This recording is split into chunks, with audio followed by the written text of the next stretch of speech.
My name is Kari Barclay. I'm the co-writer of 2020. And this is a show exploring different possibilities for the 2020 election, especially what to do if Trump gets reelected.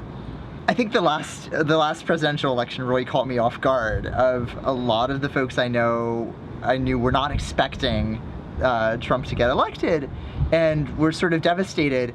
And as we're going into this next election, I was trying to mentally prepare myself for what would it look like if the re-election turned out a way that I didn't want, and what type of civic action would that require. And I wanted to imagine that with audiences in a participatory way. My favorite scenario is the general strike, and I think that's particularly vital in the Bay Area. What would happen if everybody stopped working? And in the Bay Area, we have a history of the dock workers going on strike. At one point, the railroad workers had been on strike.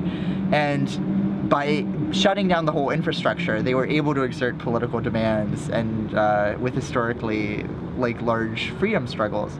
And the Bay Area today, a strike would look very different. But what would it look like if tech workers went on strike? What would it look like if together people refused to work in the name of exerting demands for political change?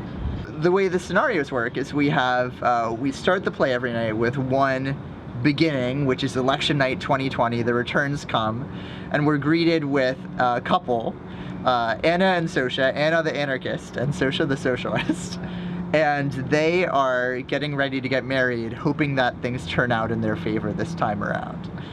Unfortunately, things don't.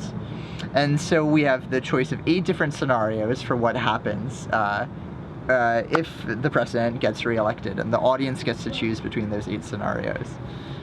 And I think part of the idea for how to try this out came from this Brazilian theater practitioner, Augusto Boal, who created Theater of the Oppressed. And his whole idea is you stage a scenario, an event on stage that you don't like the way it turns out, and then the audience can get to rewind and envision different scenarios, different possibilities for how to enact social change. And that was what we did, with writing 8 different scenarios that the audience could pick from. So Stardust is much more of an anarchist, whereas I see myself as a democratic socialist. I do have a lot of faith in elections, whereas for Stardust, there's political change comes from social movements, comes from really people taking the redistribution of property and the advancement of dignified work into their own hands. I'm very sympathetic with that point of view, but I also think that elections have a lot of potential to change things.